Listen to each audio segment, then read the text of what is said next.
guys? My name's Chris. This is my 2017 BRZ. We're going to be going over the FDF Fab Angle Kit. Now, this kit is actually the one that is for the OEM rack. They do make a kit that goes for the S13 style rack, but I want to use the OEM style. So, we're just going to go over a few things that you're going to have to cut, move, modify to make the kit work properly in your chest. Alright guys, we're going to start up top with the top hats. So, these top hats, obviously it sits out a lot further. So, yes, this looks really crude. This is not staying this way. Obviously I'm in the middle of putting my engine in. I do plan on repainting the whole engine bay, so everything will come out later. So right now, this stuff is just in here so I can roll it around. I've been building this thing outside for the past couple months, and we got some room in the garage, so I'm going to try to hurry up and get this thing built, but I figured while I'm doing it, I couldn't find much information on the kit, so I might as well make a video about it. So, with the top hats, obviously they stick out further, so you're going to want to cut a small section out of your strut tower here.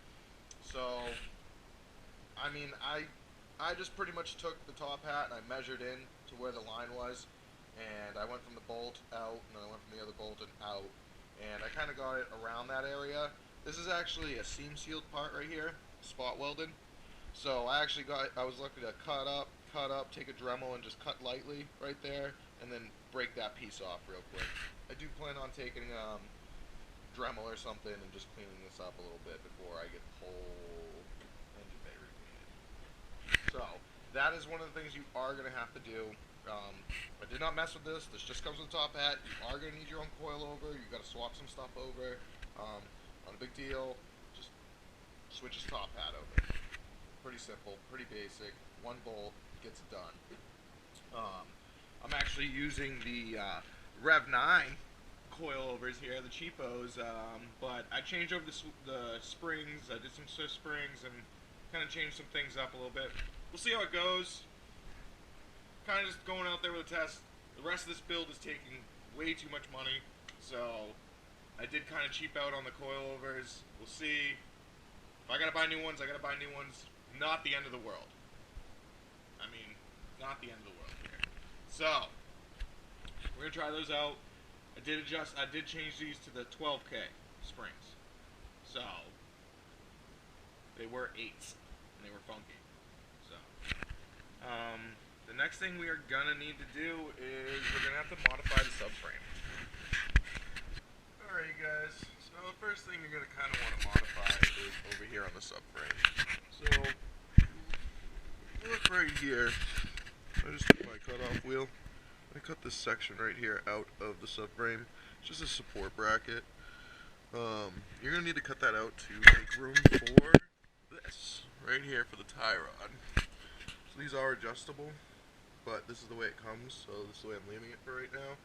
The one thing I would recommend that I did not do, which I'm going to change, is flip this bolt over. That way that this threaded side isn't sticking out. It's not that it hits, it's just really close, and I'd rather it be the other way. So, that's definitely one thing I'm going to tell you you're going to want to do.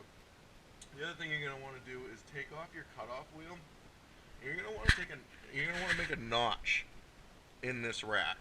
So this black piece right here comes with 2 teeth that need to go inside the rack. This rack does not come with that, so you do need to cut it. You do need to make a notch, one on both sides of this. Do not cut that. You want to make a notch in the rack. Keeps everything in place. The other thing we're going to do is we're going to come over here and we're going to talk about this for a second. There's a stud that normally comes in here, OEM. You're going to want to take that stud out because they do supply you with a bolt. Now, I still want to see this for a little bit, but this bolt is a tad bit too long. And I mean, it is a tad bit too long. So I had to add this washer right here. They did not send me a washer. I had to go get that washer. So that is the one thing so far that I have found with this, is that it is just a little too shy. It doesn't quite hold that in place. So You add a washer though, I don't seem to have an issue with it. None of these are moving anymore. Before you could actually move one of these. So, plates in there nice and tight now. So, I do have to say, you do have to take the OEM stud out, and you are going to have to put in a washer. You have to go get a washer for the bolt that they supply you with. Other than that, pretty simple. Make sure your spacers go on the right side. They do normally zip tie all this together. Pretty simple. You can't really mess it up. This is normally zip tied together. The bolt and a couple things come in a bag, but pretty much all this is together. This is one separate piece, this is one separate piece, this is one separate piece. So the Heims are on the knuckle. Knuckle's really good. You just take your OEM, you're gonna want to take your OEM wheel bearing, put it in the knuckle, buy new ones, doesn't really matter. If you're using your OEM bolts, you are gonna have to add a washer here too. If you do not, you will be rubbing the rotor. So, add a washer to both of those bolts. That will help. I did grab the OEM line, brake line. Gonna see how this works. Cool thing about these brackets, they're not welded in, they're just bolted in. So once I get my proper tires, I have the wrong tires. It's too fat, doesn't fit.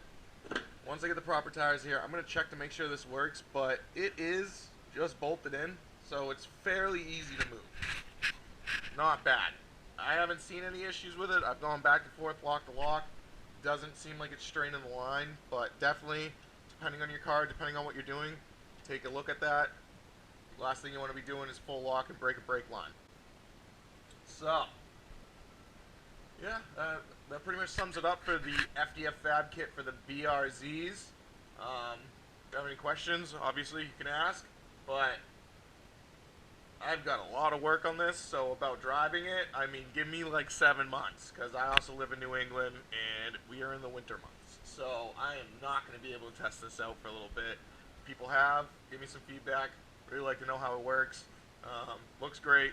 Went in pretty good. So have a good one, you guys.